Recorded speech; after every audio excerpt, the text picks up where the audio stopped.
जय हिंद दोस्तों, स्वागत है आप सभी का हिंदुस्तानी क्लासेज यूट्यूब चैनल में। दोस्तों आज की इस वीडियो पे हम क्लास 10th का रासायनिक अभिक्रियाएं एवं समीकरण चैप्टर नंबर 1 पूरा कंप्लीट करेंगे। जैसा कि हमने आपको बताया कि भाई 10 दिन में आपकी केमिस्ट्री कंप्लीट करवाएंगे क्लास 10th की, तो आप चिंता बिल्कुल भी मत करिए। तो आज पूरा चैप्टर एक ही वीडियो में क्लियर होगा, तो वीडियो को आखिरी तक देखते रहो। चलिए देखते हैं यहाँ पर रासायनिक अभिक्रियाएं एवं समीकरण क्या होता है। उसके पहले आपको कुछ चीजें जानना होगा जो कि हैं, जैसे कि आप जान लीजिए कि भाई रासायनिक परिवर्तन क्या होता है, भौतिक परिवर्तन क्या होता है। तो चलिए जानते हैं कि भाई भौतिक परिवर्तन क्या होता है।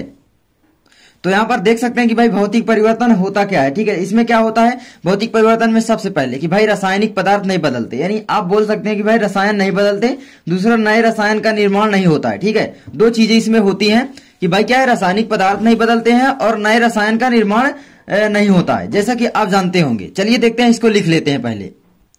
तो यहाँ पर देख सकते हैं कि भाई रसायन नहीं बदलते, दूसरा आपका नए रसायन का निर्माण नहीं होता। यहाँ पर थोड़ा सा आप समझिए कि जैसे आप मान लीजिए ये पेन है, अगर हम इनको दोनों को इसमें भौतिक परिवर्तन के कारण मिक्स करेंगे या इस पेन को हम तोड़ दें तो क्या होगा कि इसमें नए रसायन का निर्माण नहीं होगा, जिसके कारण क्या होगा कि वो भौतिक परिवर्तन होगा। रासायनिक परिवर्तन में नए रसायन पदार्थ का निर्माण होना आवश्यक है।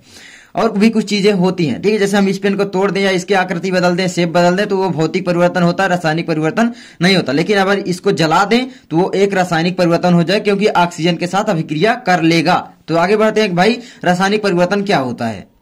तो यहाँ पर देखिए रासायनिक परिवर्तन क्या होता है। एक लिख सकते हैं कि भाई रसायनों का बदलाव होता है, इसमें उल्टा जस्ट कि भाई रसायन नहीं बदलते, तो इसमें क्या होगा, रसायनों का बदलाव होगा, नए रसायन पदार्थ का निर्माण होगा, यानी नया रासायनिक पदार्थ का निर्माण होगा या नया रासायनिक पदार्थ बनते हैं। तो कुछ भी लिख सकते हैं। तो चलिए लिख लेते हैं, फिर समझाते हैं। तो यहाँ पर हमने लिख दिया कि भाई रसायन का बदलाव होता है और दूसरा नए रासायनिक पदार्थ का निर्माण होता है। आप अपने घरों में रसायन तो लाते होंगे, बहुत सारे लोग बोलते हैं जब भाई राशन ले आ, तो उस राशन को भाई जब आप मान लीजिए कोई भी चीज करते हैं उसमें क्या होगा, अगर भौतिक परिवर्तन होगा तो ध्यान रखना कि भाई उसमें लॉन्ग टर्म के लिए बदलाव नहीं होगा, बल्कि शॉर्ट टर्म के लिए होगा। लेकिन रासायनिक परिवर्तन में लॉन्ग टर्म के लिए होगा, मतलब एक बार बदल जाएगा तो दोबारा उसमें बदलाव फिर नहीं किया जा सकता। लगभग बहुत सारी ऐसी चीजें होती हैं, ठीक है, ज्यादातर होती हैं। अब आगे देखिए इसके कारण अब क्या होगा, भाई रसायन परिवर्तन होगा। अब रसायन परिवर्तन में किसमें होता है, जैसे आप देख सकते हैं कि भाई दूध से दही का बनना, जैसे आप दूध है दही बना दीजिए, अब दही से क्या दूध बना सकते हो। या आप देख सकते हैं कि हमारे भोजन का पचना, हमारा भोजन जैसे पच जाता है फिर हम निष्कासन कर देते हैं, पहले हम कुछ खाते हैं ना, बहुत सारे उसमें रसायन यानी एंजाइम होते हैं, वो हमारे शरीर में रिलीज होते हैं, फिर वो क्या करते हैं, भोजन को पचाते हैं। आप जानते होंगे लोहे में जंग लगना, लोहे में जंग लगना भी तो है भाई, उसमें ऑक्सीजन से अभिक्रिया कर लेता है लोहा। दूसरा आपका दारू का बनना, दारू जैसे आप कोई लोग बनाते हैं, बहुत सारे लोग, ठीक है, दारू या आप बोल सकते हैं अल्कोहल, सिरका का बनना, जैसे ईख है गन्ना जिसको बोलते हैं भाई, उसकी जो धुला हुआ होता है उसको जब छोड़ दिया जाता है लॉन्ग टर्म के लिए, तो वो क्या करता है, बदलाव होकर एक सिरका का निर्माण कर लेता है। आप जानते होंगे, ठीक है, एसिटिक अम्ल जिसको बोलते हैं, तो ये आपका हो जाता है। ठीक है, अब आगे देखिए क्या होता है भाई इसमें। अब इसके लिख लेते हैं पहले। तो यहाँ पर हमने लिख दिया है, इसको आप नोट्स कर लीजिए, पूरा नोट टाइप में हम आपकी बनवा रहे हैं कि भाई रसायन का बदलाव होता है, तो आप पीडीएफ भी डाउनलोड कर सकते हैं। और नए रासायनिक पदार्थ का निर्माण होता है, दूध से दही का बनना, ठीक है, इसमें क्या होगा, दूध से दही का बनना हो जाएगा, भोजन का पाचन हो जाएगा, लोहे में जंग का लगना, सिरका का बनना, ये सब क्या है, रासायनिक परिवर्तन। अब देखिए रासायनिक परिवर्तन के कारण ही तो कहीं ना कहीं रासायनिक अभिक्रिया होती है ना, तो वही आपका रासायनिक अभिक्रिया हो जाती है। ठीक है, तो अब चलिए देखते हैं कि भाई रासायनिक अभिक्रिया क्या होती है, रासायनिक अभिक्रिया कब होती है। सबसे पहले हम देखते हैं कि भाई रासायनिक अभिक्रिया कब होती है।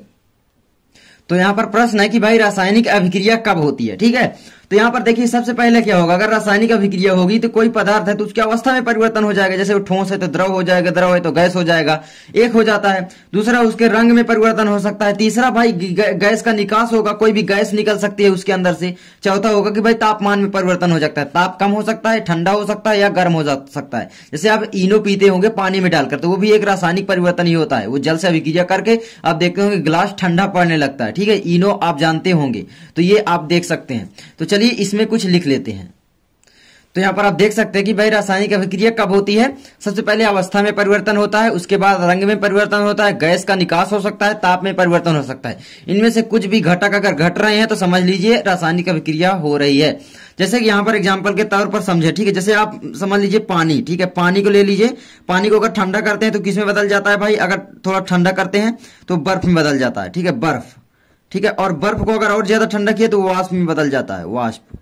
तो ये देख सकते हैं आप, ये आप लिख सकते हैं। ठीक है, इस तरीके से होता है। आगे जैसे रंग में परिवर्तन, जैसे पानी में रंग का घोलना, कोई भी रंग आप ले लो, लाल हरा पीला, तो रंग घोल देते हैं। तो भाई देखिए सबसे पहले आप देखेंगे जो लाल कलर का रंग घोलते हैं पानी में, ठीक है, उसमें क्या होता है, वो आपका हरा कलर का होता है, लेकिन जब वो पानी में घुलता है तो लाल हो जाता है। क्यों हो जाता है? वो रंग में परिवर्तन के कारण होता है, ठीक है। तो ये आपका एग्जाम्पल हो गया। आगे गैस का निष्कासन, गैस का निष्कासन का मतलब समझ रहे हो कि कोई गैस अंदर से निकल सकती है अगर रासायनिक अभिक्रिया होगी। जैसे कि अगर यहां पर हम ले लें, ठीक है, अगर ले लें मान लीजिए सोडियम, सोडियम एक सक्रिय धातु है, अगर हम इसकी अभिक्रिया मान लीजिए सोडियम की अभिक्रिया हम HCl से करा दें, ठीक है, हाइड्रोक्लोरिक अम्ल से, तो होगा क्या कि भाई NaCl बना लेगा और हाइड्रोजन गैस का निष्कासन होगा, ठीक है। तो ये आपका एग्जांपल हो जाता है। ताप में परिवर्तन मतलब कोई अभिक्रिया ताप दे सकती है, तो इसमें ताप में परिवर्तन होता है, बस यही ले लीजिए, ऊष्मा निकलती है इसमें हल्का, ठीक है, तो यही पे आप ले लीजिए। यह एग्जाम्पल और भी आप ले सकते हैं कि भाई जब कैल्शियम, ठीक है, कैल्शियम होता है आपका कैल्शियम ऑक्साइड, ठीक है, जब उसको जल में घोला जाता है तो वो आपका क्या बना लेता है, कैल्शियम CaOH का टॉइज बना लेता है और फिर ऊष्मा भी निकलती है, ठीक है। ये आपका एग्जाम्पल हो जाता है, ठीक है। तो आप इस तरीके से कर सकते हैं। अब चलिए आगे बढ़ जाते हैं भाई। आगे क्या है कि भाई रासायनिक अभिक्रिया क्या होती है, रासायनिक आखिर अभिक्रिया होती क्या है, तो चलिए देख लेते हैं कि भाई रासायनिक अभिक्रिया क्या होती है। तो आपके बुक या किसी भी चीज में इस तरीके से अभिक्रिया लिखी होती है, आपकी जो परिभाषा होती है, देखिए जब दो या दो से अधिक पदार्थ आपस में मिलकर या क्रिया करके किसी नए पदार्थ का निर्माण करते हैं तो उसे रासायनिक अभिक्रिया कहते हैं। लेकिन ये मैं नहीं मानता, ठीक है, बिल्कुल भी। इसमें एक चीज आप शामिल कर सकते हो और भी अच्छा करने के लिए कि जब दो या दो से अधिक रासायनिक पदार्थ, ठीक है, क्या लिख दीजिए यहाँ पर, रासायनिक पदार्थ लिख दीजिए आप, रासायनिक पदार्थ, तभी ये परिभाषा अच्छी हो जाए। क्योंकि यार पदार्थ तो दो और भी मिल सकते हैं, लेकिन हर चीज में जरूरी नहीं कि भाई रासायनिक अभिक्रिया ही होगी। भाई अब बालू का और चीनी का मिश्रण कर दीजिए, दो पदार्थ मिले, क्या वहां पर रासायनिक अभिक्रिया हुई? नहीं हुई, वो पदार्थ ही तो है। तो यहाँ पर ये परिभाषा मुझे लगता है कि गलत है। तो आप लिख सकते हैं कि जब दो या दो से अधिक रासायनिक पदार्थ आपस में मिलकर किसी नए रासायनिक पदार्थ का निर्माण करते हैं तो उसे रासायनिक अभिक्रिया कहते हैं। या आप यहां पर से देख सकते हैं कि मैंने आपको बताया था कि रासायनिक परिवर्तन क्या होता है। तो रासायनिक परिवर्तन जब होता है तो रासायनिक परिवर्तन के कारण जो अभिक्रिया होती है वही तो अभिक्रिया होती है। तो आप इस तरीके से भी लिख सकते हैं कि जब दो या दो से अधिक पदार्थ आपस में रासायनिक परिवर्तन करके किसी नए पदार्थ का निर्माण करते हैं तो उसे रासायनिक अभिक्रिया कहते हैं। तो देखिए आप किसी भी तरीके से लिख सकते हैं, इसमें जरूरी नहीं है कि जो मैं बता रहा हूं वही लिखिए। हाँ, बहुत सारे ऐसे टीचर होते हैं आपके स्कूल में कि जो रटवाते हैं, तो मुझे लगता है भाई अगर आप टीचर हो तो आपको नहीं रटवाना चाहिए, बच्चों का दिमाग आपको नहीं चलना चाहिए। भाई अपने मन से तो लिख सकते हैं ना, जैसे मैं अपने मन से परिभाषा आपको बता रहा हूं तो कुछ भी हो सकता है। चलिए रासायनिक अभिक्रिया हो गया आपका, ठीक है। अब देखते हैं यहाँ पर आपका रासायनिक अभिक्रिया यहाँ पर हो गई, देख सकते हो रासायनिक अभिक्रिया। अब समीकरण देखते हैं कि भाई रासायनिक समीकरण क्या होता है। जैसे कि यहाँ पर रासायनिक अभिक्रिया हुई, ठीक है, तो आप लिख लेना। चलिए मैं लिख ही देता हूं कुछ। तो एक परिभाषा मैंने ये भी लिख दी कि जब दो या दो से अधिक रासायनिक पदार्थ आपस में मिलकर किसी दूसरे पदार्थ यानी रासायनिक पदार्थ का निर्माण, रासायनिक पदार्थ, ठीक है, का निर्माण करते हैं रासायनिक परिवर्तन के कारण, ठीक है, किसके कारण? रासायनिक परिवर्तन के फलस्वरूप, ठीक है, तब उसको क्या कहते हैं कि भाई रासायनिक अभिक्रिया कहते हैं। तो भाई किसी भी तरीके से आप लिख सकते हो, कुछ भी गलत नहीं होगा, बस आपको थोड़ा सा कुछ टेक्निकल टर्म्स होती हैं उनके खिलाफ नहीं जाना है और परिभाषा बनाकर लिख देना है। तो आई होप आप जान गए होंगे। अब देखिए रासायनिक अभिक्रिया कुछ एग्जांपल यहां पर ले सकते हैं। जैसे आप देखते होंगे कि भाई जो H2 होती है, हाइड्रोजन गैस है ये, ठीक, गैस के रूप में आपको होती है, और यहाँ पर O2 होती है, ठीक है, इसको मिलकर क्या बन जाता है आपका जल। ये क्या होता है आपका लिक्विड फॉर्म में होता है, किसमें? लिक्विड में, ठीक है। अब यहाँ पर मेन बात आती क्या है, दोनों तो ये गैस हैं, तो कोई जरूरी नहीं है कि दो पदार्थ जो हैं वो मिलकर गैस, जैसे गैस है तो गैस ही का निर्माण करेंगे, नहीं। अगर वो गैस है तो ठोस का निर्माण भी कर सकते हैं, ठीक है, और ठोस है तो गैस का निर्माण भी कर सकते हैं। इसमें कुछ नहीं होता रासायनिक परिवर्तन में, ठीक है। मतलब आप ये मत सोचना कि भाई अगर जो ठोस है तो ठोस का ही निर्माण करेंगे। जैसे दोनों देखिए गैस है और ये आपका क्या हो गया, अलग बिल्कुल पदार्थ बन गया, नया पदार्थ बन गया, इसीलिए मैंने लिखा है नया पदार्थ। और नया पदार्थ क्या बन गया? जल बन गया आपका, ठीक है। हाइड्रोजन आपकी है, ये आपकी ज्वलनशील है, ये आपकी क्या है, आग को जलाने में मदद करती है, लेकिन ये क्या है, आग को बुझाने में मदद करता है, पानी, ठीक है। तो इस तरीके से हो जाता है भाई, कुछ चेंज कुछ ना कुछ करके दूसरा ही बन जाता है। तो चलिए अब देखते हैं कि भाई रासायनिक समीकरण क्या होता है।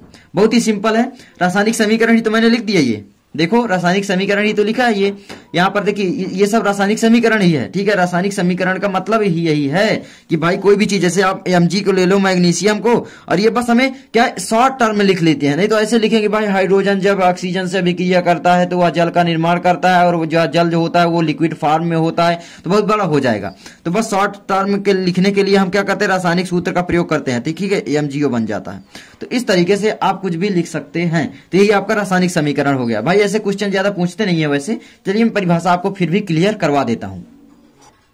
तो ये देख सकते हो आप, इस तरीके से आप रासायनिक समीकरण की परिभाषा लिख सकते हो। अभिकारक एवं उत्पादों को उनके चिन्ह, प्रतीक एवं रासायनिक सूत्र के साथ सांकेतिक रूप से दर्शाना रासायनिक समीकरण कहलाता है। मैंने अपनी मन से बनाया है, आप चाहें तो दूसरी परिभाषा भी बना सकते हैं कि भाई किसी भी तत्व या पदार्थ को उसके चिन्ह के द्वारा, उसके संकेत के द्वारा प्रदर्शित करना, फिर उसके किसमें भाई सूत्र का प्रयोग करके प्रदर्शित करना क्या कहलाता है? आपका रासायनिक समीकरण। तो कुछ भी आप कर सकते हो।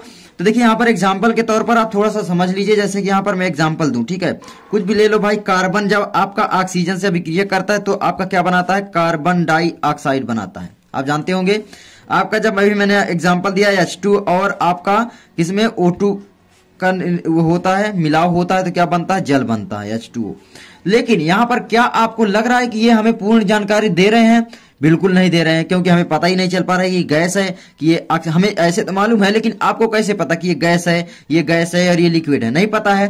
तो हमको क्या करना चाहिए कि भाई उनके भौतिक चिन्हों का भी प्रयोग हमें कर देना चाहिए। जैसे कि अगर कोई भौतिक परिवर्तन हो रहा है, जैसे यहाँ पर आग अगर जलाकर कुछ किया जा रहा है तो यहाँ पर हम लिख देंगे कि आग जलाने के कारण हो रहा है। कुछ भी मतलब देखिए, कोई भौतिक परिवर्तन अगर हो रहा है तो उसको भी हमें दर्शाना चाहिए, ठीक है। तो ये आपका हो जाता है, ठीक है। तो अब आगे देखिए यहाँ पर क्या है, एक नोट कर लीजिए, यहाँ पर लिख सकते हैं आप इस तरीके से नोट करके, ताकि आपको याद रहे, ठीक है। क्या? रासायनिक समीकरण को अधिक सूचनाबद्ध बनाने के लिए हमें उनके भौतिक अवस्था को भी दर्शाना चाहिए। इस तरीके से आप लिख सकते हैं, लिख दे चलिए हम। तो इस तरीके से आप भाई और लिख सकते हैं, और अच्छी परिभाषा हो जाएगी कि रासायनिक समीकरण को अधिक सूचनाबद्ध बनाने के लिए हमें उसके या उनके, ठीक है, उसके भौतिक अवस्था के चिन्हों, प्रतीकों का प्रयोग करना चाहिए, ठीक है। यहाँ पर कैसे, चलिए आपको थोड़ा सा बताते हैं। जैसे कि आपने यहाँ पर लिखा है H2 और O2, H2O आपका बन गया। लेकिन यहाँ पर अगर हम इस तरीके से लिख दें कि भाई H2 है, ठीक है, यहाँ पर और लाल से कर देते हैं भाई, आपको समझ में आया नहीं बोलोगे, तो H2 प्लस O2, ठीक है। तो क्या बन गया आपका? H2O बन गया। लेकिन क्या ये पूरी सूचना नहीं दे रहा है? तो हम क्या करेंगे, गैस को इस तरीके से दर्शाते हैं, इस तरीके से ऊपर का चिन्ह ऐसे लगा देते हैं। क्या है? गैस का चिन्ह है, ठीक है। अगर गैस रूप में ये उपस्थित रहेगा तो आप इस तरीके से कर सकते हैं, या आप फिर G बना सकते हैं, ऐसे G, ठीक है। तो कुछ भी आप कर सकते हैं, इसमें आप इस तरीके से G भी बना सकते हैं, कोई दिक्कत नहीं है। गैस आप समझ जाएंगे, GAS गैस, तो गैस हो जाएगा आपका। ऑक्सीजन भी गैस है, और ये आपका क्या है भाई? लिक्विड है, ठीक है। जल क्या है? लिक्विड हो जाएगा, ठीक है। तो ये आपका हो जाता है। कुछ भी आप अभी जैसे यहाँ पर और भी हम दे दें, कुछ भी आप एग्जांपल ले लो। जैसे यहाँ पर अगर हम कार्बन मोनोऑक्साइड के एग्जांपल लें, ठीक है, तो यहाँ पर चलिए कार्बन मोनोऑक्साइड का CO ले लेते हैं, ठीक है। CO आपका प्लस H2, ठीक है। अब यहाँ पर क्या बना लेगा? आपका कार्बन डाइऑक्साइड बनाएगा, और क्या बनाएगा? देखिए CO और H2 मिलेगा तो क्या बनाएगा, ठीक है। यहाँ पर देखो CH3OH ये बनाएगा, ठीक है, इतना बनाएगा। अब देखिए क्या है, मेथेनॉल है, मेथेनॉल है, ठीक है, मेथेनॉल, ठीक है। ये आप नामकरण चौथे चैप्टर में पढ़ेंगे। आगे देखिए, अब यहां पर क्या हुआ, कार्बन मोनोऑक्साइड है, ये क्या है? गैस के रूप में है, कार्बन मोनोऑक्साइड है ना, ठीक है। और गैस को हम ऐसे दर्शा सकते हैं, और H2 भी आपका क्या है? गैस के रूप में, तो हम यहाँ पर G लिख सकते हैं। और CH3OH जो है वो आपका लिक्विड है, तो लिक्विड हो गया ये भी, ठीक है। इस तरीके से आप दर्शा सकते हैं। तो कुछ भी यार, बहुत सारे एग्जाम्पल आप ले सकते हैं अपने दैनिक जीवन में, ठीक है। तो अब जैसे यहाँ पर अगर हम देखें, ठीक है, तो जैसे एक एग्जाम्पल और चलिए ले लेते हैं, आयरन का ले लेते हैं। जैसे Fe है, ठीक है, Fe प्लस, मान लीजिए आयरन है, वो किससे अभिक्रिया करता है? मान लीजिए आयरन जब जल से अभिक्रिया करता है H2O से, ठीक है, तो क्या बनाएगा वो आपका? Fe, ठीक है, 3O4। अब सोचेंगे ये कैसे बनाए, उसका कारण आप बाद में जानेंगे, ठीक है। अब प्लस आपका क्या बनाएगा? आपका यहाँ पर हाइड्रोजन गैस निकलेगी, ठीक है। अब देखिए यहाँ पर थोड़ा सा यहाँ पर देख लीजिए कि भाई आपका यहाँ पर आयरन जो है वो सॉलिड फॉर्म है, तो यस बना देंगे, सॉलिड का मतलब यस। और यहाँ पर H2O जो है वो आपका क्या है भाई? H2O आपका वाष्प के रूप में, वाष्प के रूप में अगर होगा तो G से दर्शाएंगे, यानी गैस के रूप में होगा, ठीक है। उसके बाद आपका जो Fe3O है, O4 है, वो आपका सॉलिड ही रहेगा, और H2 जो है वो गैस के रूप में रहेगा। तो इस तरीके से गैस के रूप में दर्शा देंगे। और एक एक्वस होता है, जैसे कोई चीज जल में घुली है, ठीक है, जैसे चीनी को जल में घोल दी, वो एक्वस फॉर्म हो जाता है, उसको AQ से दर्शाते हैं। किससे? AQ से। तो इतना आप याद कर लीजिए बस, ठीक है। अब चलिए आगे बढ़ते हैं कि भाई रासायनिक अभिक्रिया समझ लिए, अब एक संतुलित रासायनिक समीकरण यहीं पर समझ लेते हैं। संतुलित रासायनिक समीकरण क्या है? अभी आप जाने कि भाई अभिकारक क्या है और उत्पाद क्या है। यहां पर मैंने लिखा भी था अभिकारक एवं उत्पाद। चलिए इन्हीं को पहले बता देते हैं कि अभिकारक एवं उत्पाद क्या होते हैं। तो इस तरीके से भाई अभिकारक क्या होते हैं, उत्पाद। आप देख सकते हैं कि ऐसे पदार्थ जो रासायनिक अभिक्रिया में भाग लेते हैं उसे क्या कहते हैं, अभिकारक कहते हैं, अंग्रेजी में बोलते हैं रिएक्टेंट। ठीक है, आगे ऐसे पदार्थ जिनका निर्माण अभिकारकों के मिलने से होता है या अभिकारकों के मिलने के फल स्वरूप होता है, बात एक ही है, उसे क्या कहते हैं, उत्पाद कहते हैं, यानी प्रोडक्ट कहते हैं। ठीक है, जैसे यहां पर आप देख लो कि भाई Fe और H2 ये क्या है आपके बाएं साइड। ज्यादातर आप इस तरीके से भी लिख सकते हैं कि जो आपके अभिकारक होते हैं वो रासायनिक अभिक्रिया के बाएं साइड दर्शाए जाते हैं, जो उत्पाद होते हैं रासायनिक अभिक्रिया के दाएं साइड दर्शाए जाते हैं, इस तरीके से भी लिख सकते हैं। तो अब देखिए यहां पर क्या, ये अभिकारक हुए बाएं साइड वाले, इसके मिलने से आपका ये आपका प्रोडक्ट दोनों बन गए। ठीक है, तो ये आपका क्या हो गया आपका यहां पर, चलिए एग्जाम्पल यहीं पर ले लेते हैं एक, मान लीजिए यहां पर यहीं पर ले लेते हैं कि भाई H2 है और O2 मिला। ठीक है, ये बन गया H2, एकदम सिंपल एग्जांपल लेते हैं। ये आपका क्या हो गया आपका अभिकारक। ठीक है, क्या है, अभिकारक, और ये आपका उत्पाद। ठीक है, ये आपका उत्पाद हो गया। तो इस तरीके से आपका हो जाता है। जल्दी जल्दी लिख रहा हूं तो राइटिंग ना बने तो सॉरी। और इसकी नोट्स आप चाहिए PDF तो आपको मिल जाएगी डिस्क्रिप्शन में। ठीक है, कुछ देर बाद आप देख लेना, मिल जाएगी। आगे देखिए यहां पर क्या है, अब इसके बाद क्या आता है, संतुलित रासायनिक समीकरण आएगा। ठीक है, तो चलिए संतुलित रासायनिक समीकरण समझ लेते हैं, फिर उसके बाद हम रासायनिक अभिक्रियाओं के प्रकार समझेंगे। तो चलिए समझ लेते हैं संतुलित रासायनिक समीकरण। तो अब यहां पर समझिए कि संतुलित रासायनिक समीकरण आखिर होता क्या है। देखिए संतुलित रासायनिक समीकरण का मतलब यही है कि भाई अभिकारक हैं और उत्पाद, इनके दोनों ओर जो है, अभिकारकों के भी और उत्पाद, यानी किसी भी रासायनिक समीकरण के दोनों ओर, यानी जो बाएं साइड है और दाएं साइड, उनमें क्या है, विभिन्न तत्व जो है, तत्व ही तो इस्तेमाल किए गए, विभिन्न तत्वों के परमाणुओं की संख्या समान होनी चाहिए। तो क्या कहलाएगा भाई, संतुलित रासायनिक समीकरण। भाई उसका क्या एक मतलब है, भाई द्रव्यमान संरक्षण के नियम पर आधारित है। एक पूछा जाता है क्वेश्चन कि भाई रासायनिक समीकरण को संतुलित करना किसके नियम पर आधारित है, द्रव्यमान संरक्षण के नियम पर, क्योंकि द्रव्यमान संचारित है, मतलब जितना अगर हम यहां पर जैसे 5 ग्राम ले रहे हैं कोई भी चीज, ठीक है, दोनों को मिलाकर 5 ग्राम, तो इधर भी 5 ग्राम ही बनेगा। जैसे अगर एक हम ले ले 3 ग्राम और एक ले ले 2 ग्राम, ठीक है, तो ये आपका क्या बनेगा, पूरा मिलकर 5 ग्राम बनेगा। अगर 2 बनेंगे तो उसी तरह बढ़ जाएगा। तो ये आपका होता है सिंपल इसी। ठीक है, अब यहां पर इसको अंग्रेजी में आप लिख सकते हैं कि भाई बैलेंस्ड केमिकल इक्वेशन। ठीक है, तो इस तरीके से आप लिख सकते हैं, रासायनिक मतलब केमिकल और इक्वेशन मतलब समीकरण। ठीक है, जैसे आप x + y ऐसे बनाए होंगे, x + y = 3, ठीक है, ये आपका हो जाता था। तो ये भी तो एक इक्वेशन था, बस संतुलित करने के लिए इसमें करेंगे। जैसे यहाँ पर H2 है, O2 है, इसमें क्या दोनों तरफ परमाणु की संख्या समान है, नहीं है। देखो अब यहाँ पर देखते हैं, H2 है प्लस O2 है, ठीक है, आपका ये मिल गया H2O बनाता है। देखिए यहाँ पर H2 है, मतलब हाइड्रोजन के जो परमाणु है वो 2 हैं और ऑक्सीजन के भी 2 परमाणु हैं। लेकिन इधर देखिए हाइड्रोजन के परमाणु 2 हैं लेकिन ऑक्सीजन के 1 ही है, मतलब 1 यहां पर लिखा होता, लिखा नहीं जाता। अब देखिए यहां पर ये क्या संतुलित है, नहीं है भाई, क्योंकि हाइड्रोजन के तो सही है लेकिन ऑक्सीजन के है ही नहीं बराबर। तो यहां पर क्या करेंगे, 2 से मल्टीप्लाई कर देंगे। ठीक है, 2 से गुणा करेंगे तो यहां पर देखिए हाइड्रोजन के 4 हो गए, तो हाइड्रोजन को 4 बनाने के लिए यहां से कर देंगे। अब यहां पर ध्यान रखना कि भाई उनके सूत्र में परिवर्तन नहीं किया जा सकता। जैसे अगर अब तुम चाहो कि भाई H2O2 अगर है तो अब यहां पर तुम लिख दो H2 और O2 इधर भी लिख दो, तो सूत्र में परिवर्तन नहीं किया जा सकता। ये बिल्कुल गलत आपका तरीका होगा। ये आपका क्या बन जाएगा कि भाई हाइड्रोजन परऑक्साइड बन जाएगा। ठीक है, मतलब दूसरा ही पदार्थ बन जाएगा। सूत्र में परिवर्तन होने के कारण पदार्थ का नाम या कुछ भी गुणधर्म बदल जाते हैं। तो आपको ये गलती कभी नहीं करना, सूत्र में परिवर्तन नहीं करना, बस उसमें पूरे में मल्टीप्लाई करना। जैसे यहां पर आप देख सकते हो लेकिन यहां पर नहीं कर सकते। ठीक है, तो इस तरीके से आप बिल्कुल भी मत करना। चलिए अब रासायनिक अभिक्रियाएं कितने प्रकार की होती हैं ये भी देखते हैं। तो यहां पर आप परिभाषा भाई लिख सकते हैं संतुलित रासायनिक समीकरण का कि भाई जब अभिक्रिया में भाग लेने वाले विभिन्न तत्वों या पदार्थों के परमाणुओं की संख्या रासायनिक अभिक्रिया के दोनों ओर बराबर होती है, यानी आपका जो है एक प्रकार से रिएक्टेंट जो होते हैं और प्रोडक्ट, यानी आपका अभिकारक और उत्पाद दोनों ओर जो परमाणु यूज किए गए हैं उनके परमाणुओं की संख्या समान होनी चाहिए। ठीक है, जैसे यहाँ पर हाइड्रोजन ऑक्सीजन है तो उनके दोनों ओर परमाणु की संख्या समान हो, बस इस तरीके से लिख सकते हैं। इंग्लिश में आप कह सकते हैं कि भाई a chemical equation having an equal numbers of atoms on both sides, ठीक है, of the reactions is called a balanced chemical reaction. बस सिंपल है। तो इस तरीके से आपका हो जाता है। चलिए आगे बढ़ते हैं भाई। अंग्रेजी की तो हम आगे बनाएंगे क्योंकि हिंदी मीडियम के हमारे साथ ज्यादा हो आप लोग, तो हिंदी में ही बात करते हैं। तो अब देख लेते हैं कि भाई रासायनिक अभिक्रियाओं के क्या क्या प्रकार हैं। आपसे पूछ सकता है कि रासायनिक अभिक्रिया कोई 2 प्रकार लिखिए, 3 प्रकार लिखिए, तो भाई एग्जाम है कुछ भी पूछ सकता है। तो रासायनिक अभिक्रियाओं के प्रकार यानी types of chemical equation, types of chemical reaction, ठीक, इक्वेशन बोल रहा हूं, रासायनिक समीकरण का प्रकार थोड़ी नहीं होगा। तो यहां पर आप देख सकते हो कि अब रासायनिक अभिक्रिया कितने प्रकार होंगे। तो चलिए सबसे पहले लिख लेते हैं। तो भाई 4 प्रकार की रासायनिक अभिक्रियाएं होती हैं, उसके बाद भी होती हैं लेकिन मुख्य रूप से, ठीक है। क्या क्या कि भाई संयोजन अभिक्रिया, वियोजन अभिक्रिया, विस्थापन अभिक्रिया, द्विविस्थापन अभिक्रिया। एग्जाम में इन्हीं में से क्वेश्चन पूछे जाएंगे। तो आपकी संयोजन अभिक्रिया क्या होती है, बोलने से ही पता चलता है, इसको अंग्रेजी में बोला जाता है कॉम्बिनेशन रिएक्शन, ठीक है। और वियोजन अभिक्रिया जो होती है डिकम्पोजिशन रिएक्शन होती है, यानी उल्टा जस्टिस के। और विस्थापन अभिक्रिया को अंग्रेजी में बोला जाता है डिस्प्लेसमेंट रिएक्शन, और द्विविस्थापन अभिक्रिया को बोला जाएगा भाई डबल डिस्प्लेसमेंट रिएक्शन, ठीक है। तो आप ये अंग्रेजी से भी समझ लो, कहीं पर वर्ड आ जाते हैं तो आप जान सकते हो। तो अब देखिए रासायनिक अभिक्रिया संयोजन अभिक्रिया कितने प्रकार क्या होती है, ठीक है, ये देखते हैं। देखिए अगर कहीं पर लिखा आ जाए संयोजन रासायनिक अभिक्रिया या विस्थापन रासायनिक अभिक्रिया, तो आप कंफ्यूज मत होना, क्योंकि ये रासायनिक अभिक्रिया का ही प्रकार है। वियोजन रासायनिक अभिक्रिया, द्विविस्थापन रासायनिक अभिक्रिया, इस तरीके से भी हम बोल सकते हैं।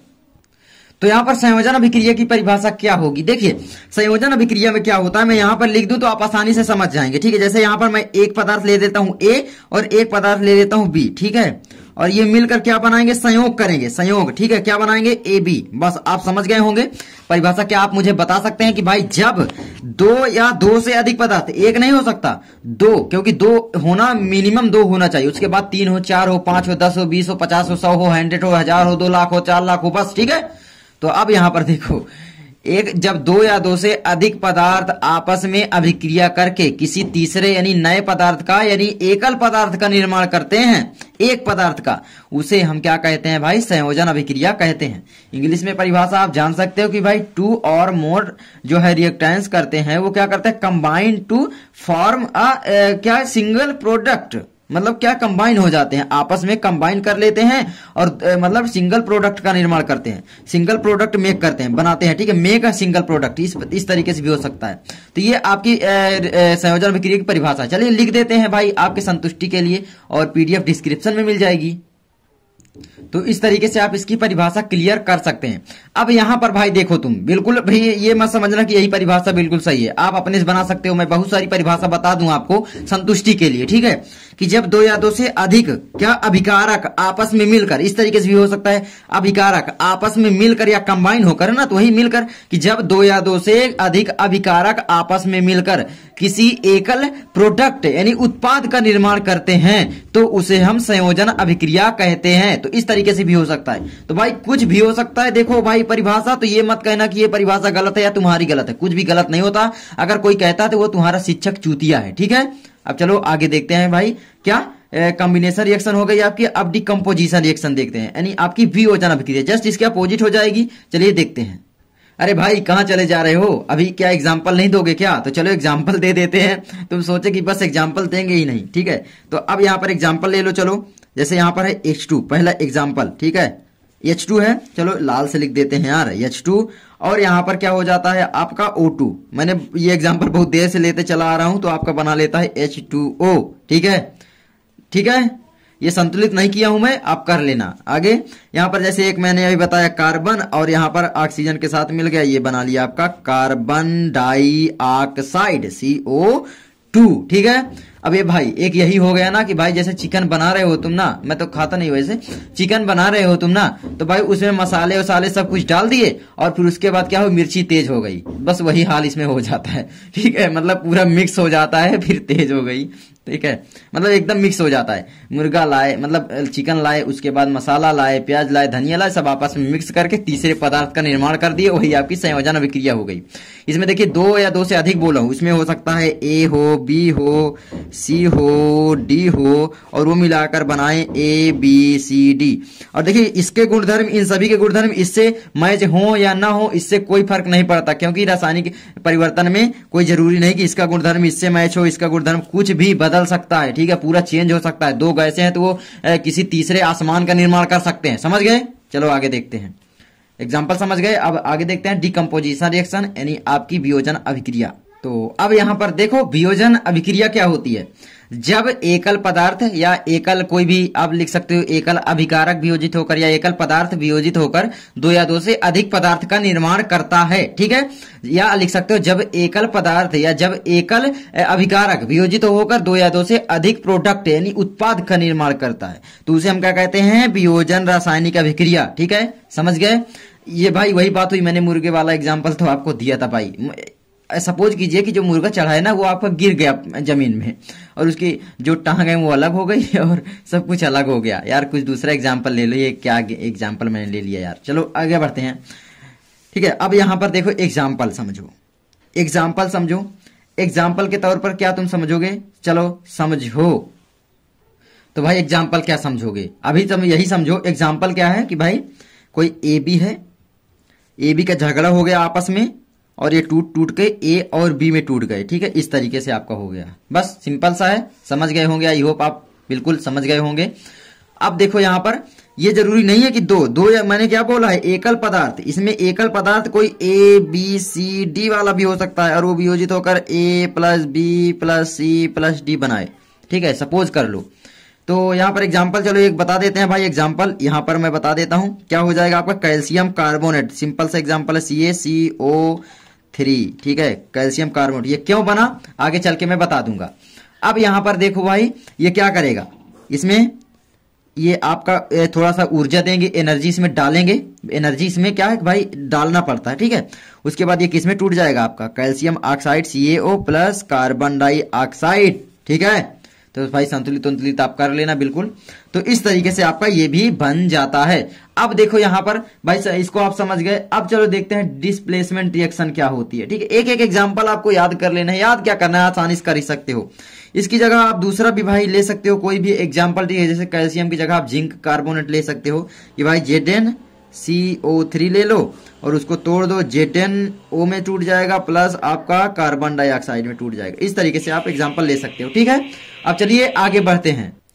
तो क्या इसकी अंग्रेजी में तुमको परिभाषा जाननी है, चलो बता देता हूं कि क्या है ए सिंगल रिएक्टेंट, ठीक है। रिएक्टेंट मतलब सिंगल होना चाहिए। ये मत लिख देना कि यहाँ पर एकल पदार्थ उत्पाद बना है। मैंने आपको एक परिभाषा बताई थी ना कि भाई जब दो या दो से अधिक अभिकारक मिलकर एक एकल उत्पाद का निर्माण करते हैं। तो ये मत लिख देना कि भाई जब एकल उत्पाद वियोजित होकर दो या दो से अधिक अभिकारक का निर्माण करता है। गलत, बिल्कुल गलत हो जाएगा, ठीक है। लिखोगे क्या कि भाई जब एकल, ठीक है, इसमें क्या होगा जब एकल रिएक्टेंट यानी एकल अभिकारक वियोजित होकर दो या दो से अधिक उत्पाद का निर्माण करता है। इस तरीके से होगा, ठीक है, आपका वियोजन में। तो आप इस तरीके से इसकी मतलब इंग्लिश में लिख सकते हो कि भाई अ सिंगल रिएक्टेंट, मतलब एक सिंगल रिएक्टेंट है। अ सिंगल रिएक्टेंट क्या होगा भाई, डिकम्पोज होगा, यानी डिकम्पोजेस टू फॉर्म अ, ठीक है, क्या भाई टू और मोर प्रोडक्ट। तो लिख सकते हो आसानी से। तो इंग्लिश में तो जरूरी है नहीं वैसे। चलो आगे बढ़ते हैं भाई। आपका डिस्प्लेसमेंट रिएक्शन क्या होती है। डिस्प्लेसमेंट रिएक्शन का मतलब है वियोजन अभिक्रिया। तो दोस्तों यहाँ पर माइक की प्रॉब्लम थी यार, मैंने माइक लगाने को भूल गया था मैं। तो आप दिक्कत मत लेना भाई, अब वॉइस आपको क्लियर आ रही होगी। भाई माइक लगाने के लिए भूल गया था तो भाई माफ कर देना। अब 30 मिनट का लेक्चर शूट हो गया तो भाई उसको मैं डिलीट तो कर नहीं सकता क्योंकि मेरी पूरी मेहनत बर्बाद चली जाएगी। तो भाई बस माइक की प्रॉब्लम थी, आपको वॉइस तो आ रही होगी तो बस उसी में काम आप चला सकते हैं। अब देखो यहाँ पर बस आपको क्या है, नोट्स आपको डाउनलोड कर लेना है PDF के फॉर्म पे, आपको डिस्क्रिप्शन में लिंक मिल जाएगी, ठीक है। अब देखो यहाँ पर विस्थापन अभिक्रिया क्या होती है। विस्थापन यहाँ पर बोलने से ही पता चला है। विस्थापन का जानते हो मतलब क्या होता है, कोई एक बंदा यहाँ पर खड़ा है, वो विस्थापन उसका होगा तो दूसरी जगह चला जाएगा और जो दूसरा है उसके पास आ जाएगा। यही आपका विस्थापन अभिक्रिया है, ठीक है। तो अब चलिए विस्थापन अभिक्रिया की परिभाषा पहले लिख देते हैं तो आपको आसानी से समझ में आ जाएगा। तो भाई ये आपकी परिभाषा हो गई, इतनी बड़ी नहीं है, एकदम सिंपल है कि भाई क्या है, जब अधिक क्रियाशील पदार्थ, या पदार्थ मैंने 2 बार लिख दिया है तो भाई पता नहीं किस सनक में था। तो जब अधिक क्रियाशील या अभिक्रियाशील, ठीक है, पदार्थ किसी दूसरे कम क्रियाशील यानी अपने से कम, जो ये पहला है उससे कम अभिक्रियाशील पदार्थ को उसके यौगिक में से विस्थापित करता है तो उसे क्या कहते हैं, हम विस्थापन अभिक्रिया कहते हैं। तो भाई देखिए अब दूसरी इसको भी समझिए। जब अधिक अभिक्रियाशील तत्व, मतलब जो अधिक अभिक्रियाशील तत्व है अपने से, ठीक है, अपने से कम, क्या है, अपने से कम अभिक्रियाशील तत्व को उसके यौगिक में से हटाकर स्वयं उसका स्थान ले लेता है तो उसे विस्थापन अभिक्रिया कहते हैं, यानी आपका डिस्प्लेसमेंट रिएक्शन कहते हैं। तो इंग्लिश में आप परिभाषा इस तरीके से कुछ लिख सकते हैं कि भाई अ मोर, ठीक है, a more reactive element displaces a less, मतलब जो अपने से कम है, लेस आपका less reactive elements for its compound, मतलब जो। तो भाई माफ करना यार, थोड़ा स्टोरेज की प्रॉब्लम हो गई थी, मोबाइल पता नहीं यार धोखा देने लगा था। अब नहीं, चलिए देखते हैं। तो कट लग गया होगा। तो इस तरीके से आपका हो जाता है, ठीक है। तो जब अधिक क्रियाशील तत्व होता है, तो मैं आपको अंग्रेजी में परिभाषा बता रहा था कि भाई क्या होगा आपका डिस्प्लेसमेंट रिएक्शन में, अ मोर रिएक्टिव एलिमेंट, ठीक है, displaces a less reactive elements for its compound, ठीक है, मतलब अपने से कम अभिक्रियाशील तत्व को उसके कंपाउंड से बिल्कुल डिस्प्लेस कर देता है, ठीक है। तो वो आपका क्या हो जाता है, डिस्प्लेस का मतलब है हटा देता है। एक प्रकार से इस तरीके से आप कल्पना कर सकते हो, कोई शक्तिशाली आदमी है, ये 2 पेन है, मान लो लाल अधिक शक्तिशाली, ये कम। अब लाल क्या करेगा भाई, लाल के पास मान लो ये ढक्कन नहीं है, ठीक है, लाल अधिक क्रियाशील है और ये कम क्रियाशील है, नीला वाला। अब इसके पास ये नहीं है, तो मान लो ये इसका पूरा कंपाउंड है, ठीक है। ये क्या करेगा भाई, जब आपस में रिएक्शन दोनों करेंगे तो ये क्या कहेगा कि चल मुझको तू अपना ढक्कन दे और भाग, मतलब ये ढक्कन खुद अपने पास ले लेगा और इसको भगा देगा। तो इस तरीके से तुम आसानी से समझ सकते हो, ठीक है। तो अब मैं इस ढक्कन को आसानी से लगा ही लेता हूं अपने इसमें। अब चलिए बढ़ते हैं भाई द्विविस्थापन अभिक्रिया। लेकिन यार कहां जा रहे हो, अभी इसका एग्जाम्पल तो लेते जाओ। तो चलो एग्जाम्पल ले लो भाई। देखिए अब यहां पर आपको एक याद कर लेना है सारणी में, आपको दिखा देता हूं भाई। जो सक्रियता श्रेणी बोला जाता है, ठीक है, रिएक्टिविटी बताता है उसकी, कितना पदार्थ कितने से रिएक्टिविटी है। जैसे यहाँ पर आपका सोडियम पोटेशियम आपका हो जाता है सबसे ज्यादा क्रियाशील, उसके बाद आपका सोडियम पोटेशियम सोडियम, फिर उसके बाद आपका calcium potassium sodium calcium magnesium calcium magnesium aluminium, फिर उसके बाद आ जाता है, ठीक है, aluminium, zinc, iron Fe, lead Pb, फिर उसके बाद लेड, ठीक है, Pb, और फिर हाइड्रोजन, फिर उसके बाद कापर, फिर hydrogen copper mercury NHG, silver Ag, gold Au। तो सूत्र बनाना अगर आप जानते होंगे तो भाई इसके एग्जांपल आसानी से आप लिख सकते हैं। किसी भी तत्व का ले लो, जैसे कि अगर मैं ले लूं, चलो एग्जांपल में इसमें से अनगिनत एग्जांपल बना सकता हूं। जैसे अगर मैं ले लेता हूं किसी को, मान लीजिए ले लेता हूं क्या, MgCl को ले ले, चलो ले लेते हैं भाई MgCl ले लें, ठीक है, MgCl2 ऐसे होगा ये। अब यहां पर मान लो, सॉरी यहां पर प्लस कर देते हैं, सोडियम की अभिक्रिया करवा देते हैं। अब यहां पर क्या ये बना लेगा कि भाई NaCl बना लेगा और यहां पर ये Mg को विस्थापित कर देगा। संतुलित आप कर लेना।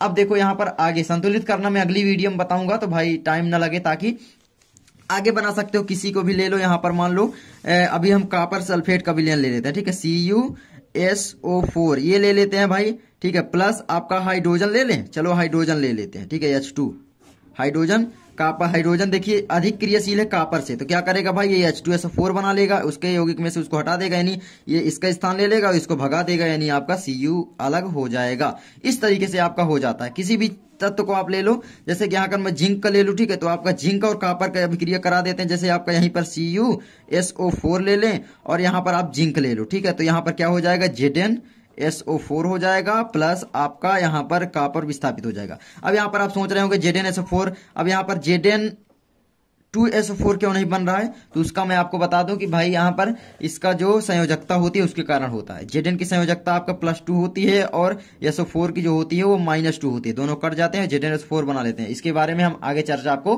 करके बता देंगे बिल्कुल आसानी से, ठीक है। तो बहुत सारे एग्जाम्पल आप बना के मुझको दिखाओ, चलो व्हाट्सएप नंबर पर मेरे भेज देना, ठीक है। वैसे मैं व्हाट्सएप चलाता नहीं भाई, तो बस दिखा देना भाई अपने से कहीं पर भी, तो ये आपका हो गया।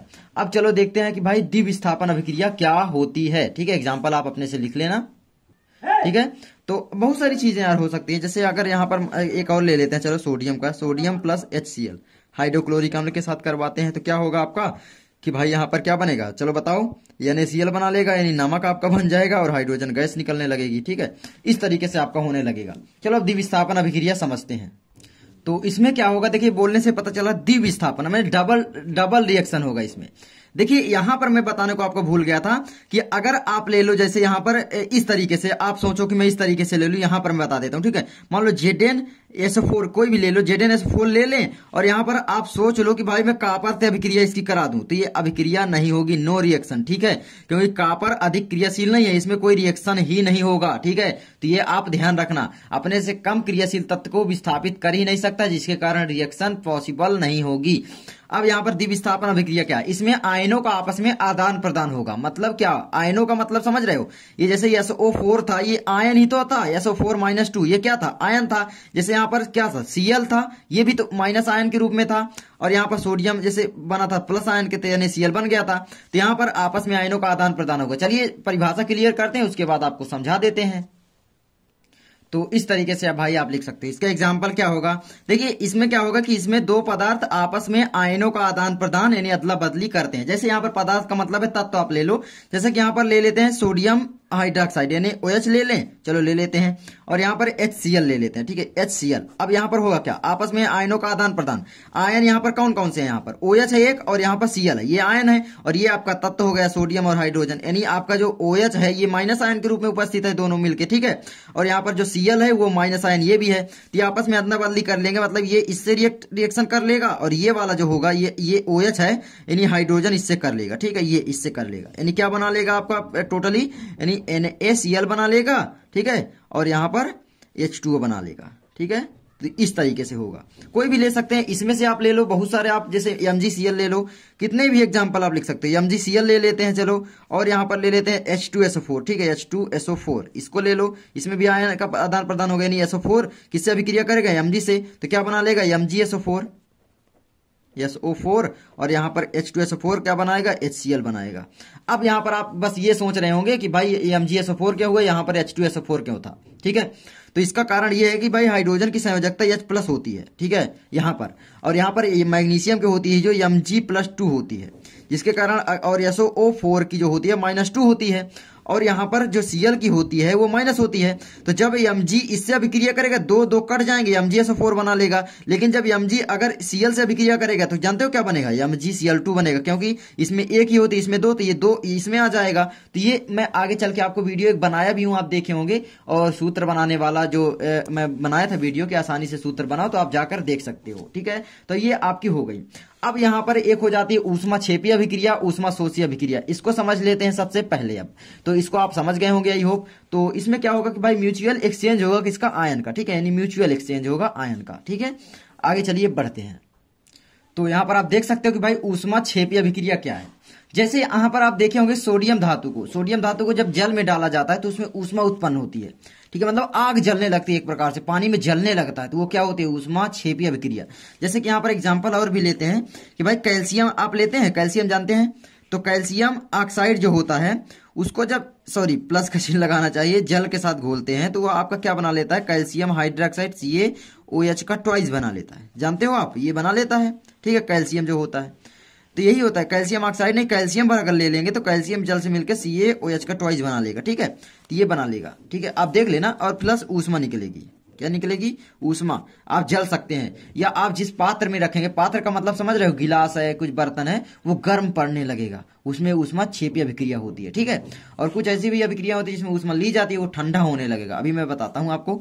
अब देखिए यहाँ पर सोडियम का एग्जाम्पल लेंगे तो आप आसानी से समझेंगे। सोडियम को जब जल में घोला जाता है H2O में, ठीक है, तो यहाँ पर क्या होगा, सोडियम हाइड्रोक्साइड बना लेगा, यानी OH बना लेगा, प्लस आपका क्या करेगा भाई, ज्यादातर धातुएं जो होती हैं वो क्या करती हैं भाई, जल से अभिक्रिया करके ऑक्साइड अपना बनाती है, यानी सोडियम ऑक्साइड होना चाहिए, यानी Na2 होना चाहिए, Na2, लेकिन ये ज्यादा अभिक्रियाशील होने के कारण सोडियम हाइड्रोक्साइड बना लेती हैं, ठीक है।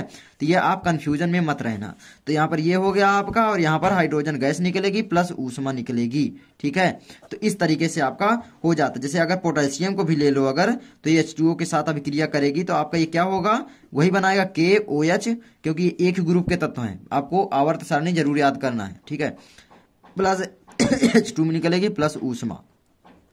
इस तरीके की आपकी ये हो जाती है, ठीक है। तो ये आपका क्या हो गया, एक्सोथर्मिक रिएक्शन यानी ऊष्मा क्षेपीय अभिक्रिया, ठीक है। तो इसमें आपका हो जाता है। जैसे और एग्जांपल अगर लें कि भाई मेथेन जो है CH4, ठीक है, ये क्या करेगा भाई, अभिक्रिया करेगा अगर मान लो ऑक्सीजन से, O2 से, ठीक है, तो ये क्या करेगा, CO2 बनाएगा, ठीक है, प्लस आपका क्या बनाएगा, यहाँ पर जल बनाएगा, ठीक है, H2O, और यहाँ पर क्या बनाएगा, ऊष्मा निकलेगी, ठीक है। ये आपका हो गया। और भी एग्जांपल बहुत सारे हैं जिनको आप ले सकते हैं, आपका जैसे डाइजेशन सिस्टम हो गया, रेस्पिरेशन हो गया, बहुत सारी चीजें हैं, वो चलिए आगे समझते हैं। ऊष्मा शोषी अभिक्रिया क्या होती है।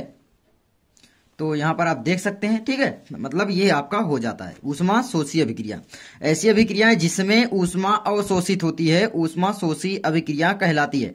मतलब ऊष्मा इसमें अवशोषित होगी। जैसे कि अगर मैं ले लूं एक और एग्जाम्पल, ठीक है, अभी मैंने पीछे बताया भी था, कैल्शियम कार्बोनेट CaCO3, ठीक है, इसमें क्या करेंगे, इसको जब गर्म करेंगे इसमें एनर्जी देंगे। एनर्जी का मतलब ऊष्मा, ठीक है, प्रकाश के रूप में हो सकती है आपकी एनर्जी, ठीक है, बहुत सारी चीजें हैं जिसके रूप में आपकी एनर्जी हो सकती है। फोटोलाइसिस, मतलब देखिए किसी थर्मोलाइसिस, मतलब आपके जो प्रकाश के हो सकती है, या उसको गर्म करने पर हो सकती है, या उसमें विद्युत धारा प्रवाहित करने के लिए हो सकती है, तो कुछ भी हो सकती है आपकी एनर्जी, ठीक है। जैसे यहाँ पर अगर हम यहाँ पर क्या करते हैं, इसको गर्म करते हैं तो यह किसमें टूट जाता है, calcium oxide plus carbon dioxide में, ठीक है। तो इसमें ऊष्मा देनी पड़ रही है हमें, तो ये क्या है, ऊष्मा शोषी अभिक्रिया।